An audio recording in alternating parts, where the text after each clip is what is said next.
Hey everybody, welcome back to the channel. Today I got something special for you. This is my look at a prototype or pre-production sample of a Greenlight RAM 3500 dually.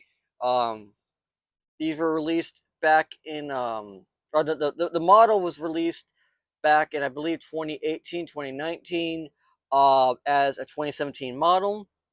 This is the early stage of that model. It would have had a code of GL084C-A.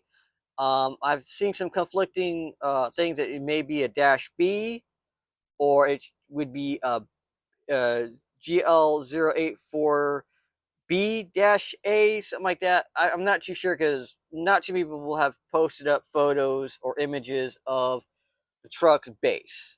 Um, so it's kind of hard to find actual photos, videos of the base, but that's where I've gone off of. Someone had a video of the Yellowstone truck and had a clear view of the base and some other ones. So that's where I'm kind of going off this. Now, this truck is slightly different than those. Let me zoom in. Oh, and let me stop the turntable. Now, this truck, I believe, would be considered a prototype because it has characteristics not found on any production truck in this configuration. The rims should have a little, what looked to be a Ram logo on the center cap. I don't know if it was on the back one, but I know on the front one it had it. Like I said, it's hard to find someone that's actually done some clear shots of these things, or I couldn't find the pre-production sample versions. But these rims, at least I know, were on one truck, and that was a Chilean exclusive that had that tan color to it, that had the flatbed dually bed to it. As far as I know, that none of the normal trucks that have this normal dually bed had these tire or these rims. I know it had the rim that had the exposed lug nuts. I'm not sure about the back one, but I know the front ones had the exposed lugs. I think maybe the back ones were a little bit different. I'm not sure. Like I said, it's kind of hard to find a lot of people that took clear shots of these things. Another prototype characteristic is the grill. Now, I know there's been a couple of times this grill's been used. There was a Bully Dog in white that had the um, normal bed. It wasn't a dually, it was the normal truck that had a similar grill, but that grill had horizontal lines. And I know it was an Outback exclusive of this truck that had the same grill, but it also had those horizontal lines. This does not have any horizontal line detail whatsoever. And what I mean is there's supposed to be about 4 or 5 that go above the Ram logo, about 5 or 6 maybe that go below the Ram logo. So above and below the Ram logo, there's no lines. And in these little inserts, I guess where the LED lights go, there's no bars in them either.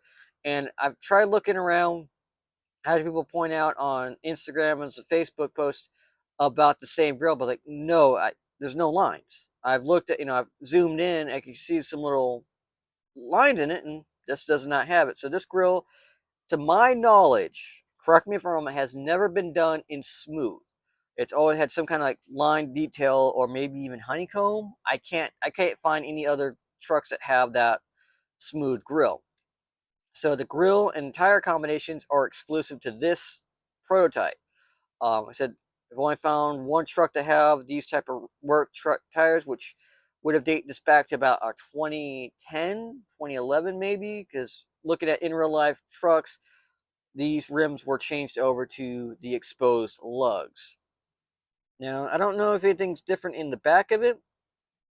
You see, it's a little bit rough back there, so it's probably early stages. On the base, one marking I can find is this C1. I don't know what that meant. Casting one, whatever, but I can't find anything that, or I don't know any way to determine why it has C1. It's probably an internal thing. On the base, it does not have any markings that say green light, copyright information. I've looked over and I've kind of maybe seen maybe if it had scratched off. No, it was never printed. This base is considered a blank base because it hasn't had any information. So it was in the early stages of before they got the full copyright information of being approved to use this truck. Also, production models I've seen right here in between the exhaust or the muffler and the fuel tank, right in just above or right here below this or this strut or not strut bracing. There's supposed to be a rivet for the bed. This does not have it, so this is before that rivet was introduced to this truck, which is nice because I think that's what causes a lot of these trucks to have some wonkiness. As productions I've seen, the bed is either jacked up way too high, like the lines are broken because they're putting this extra rivet on here, so it's pressing the body up or that base up, which causes a lot of the problems that a lot of people complain about. Now, this was not the truck I thought I was getting. The seller had another version of the truck. I thought I got that.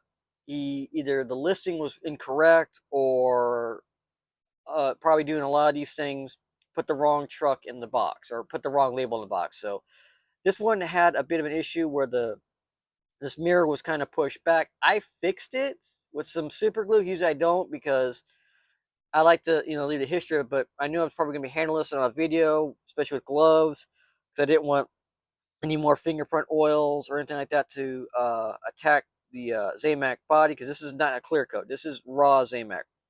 And I didn't want maybe the glove to snag it and snap it off and have it, flying across and never seeing it again. Unlike the Corvette I had, where when I flipped it around, it comes falling out of the body. I do have other models. Maybe I'll go back and showcase off them. I have a FDNY Crown Victoria that's got no light bar, as long since gone, and even took the tire, the rim, the rubber off the rims. So I don't know why it would have happened. Maybe it had a different tire print and they're trading around. Maybe it was being showcased with another, maybe they used it also as a mock-up for a green machine. I don't know. They were going to go with green tires, and I think the green machine had green rims, whatever.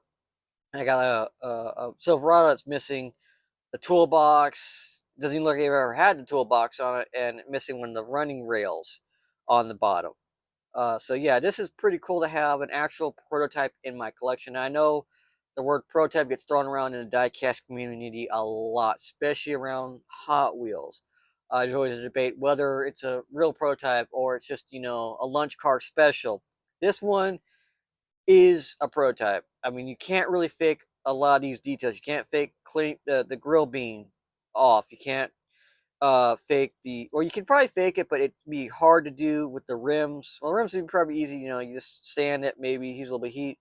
But to get all those little details off the grill so it looks smooth and not have any nicks or gouges in it to show you've removed those horizontal lines. And also, you really can't fake a missing rivet. There would have been a hole or something like that, and you would have seen, yeah, there's something missing. But this does not have that. So yeah, so that's it for now. I have another one coming, not a RAM, but another another prototype pre-production sample. In the same vein, unpainted stuff like that. Maybe I'll showcase that. I'm not sure. Let me know how let me know in the comments if you'd like to see more of these pre-production samples be shown off, either in actual form of a long video or I just go back to doing shorts. That's the quickest thing. I can set up everything, let it spin for about a minute, and it's done. I don't have to worry about commentating over it. Hopefully that didn't get picked up. Commentating over it or something like that, and then stumble on my words and do it 3 or 4 times. So anyway, thanks for watching, everybody. Have a good day, and I'll see you all around.